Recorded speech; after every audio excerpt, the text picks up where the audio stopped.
What in the world segment. Watching countries from around the world grow and prosper, we tend to assume that global poverty is falling.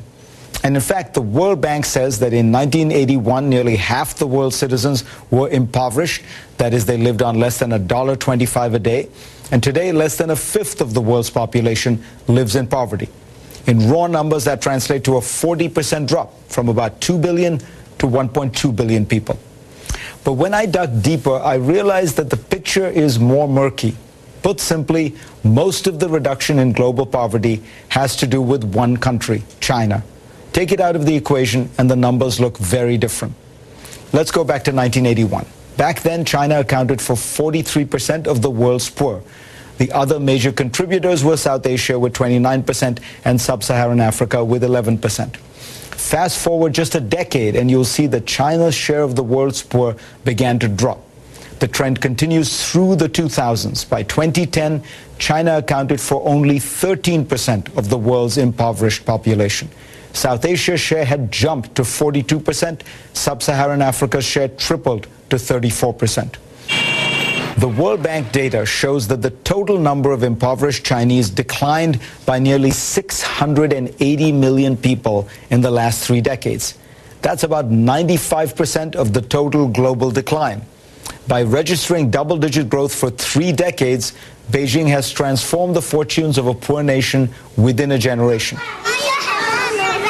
That's amazing, but it tells you that in the rest of the world, progress has been much, much slower, if there's been progress at all. There's a lesson here for other developing countries. Take India, for example.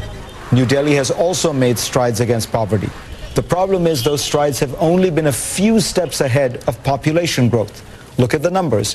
In 1981, 429 million Indians lived in poverty, about 60% of the population. By 2010, the percentage of impoverished people had dropped to 33%, and yet the total number of Indians living in poverty was still around 400 million. Why? You see, India's population had expanded by about 500 million. For all the millions who were lifted out of poverty, millions of others were born into it. What is the answer? Growth. In the 1960s and 70s, India was infamously stuck in a rut of slow growth with a mediocre 2% a year often. Then in the 1980s, it began opening up, and in the 1990s, New Delhi scrapped much of the old socialist set of controls. By the mid-2000s, India was growing at around 9%. That growth helped create India's middle class and dramatically reduce the number of people living in poverty. But according to the pro-free market Cato Institute, if those reforms had taken place 2 decades earlier, India would today have fewer impoverished people, 175 million fewer. That's why India's recent drop in economic growth is alarming. Those most affected will be the poor. Africa is also changing, but for its poorest, change is still too slow. Look at this graph. Since 1981, poverty rates have been dropping steadily in both the developing world and the world as a whole, but in sub-Saharan Africa, poverty rates actually got slightly worse in the 1980s and 90s. It has only recently begun to turn the corner again, thanks in large part to faster economic growth.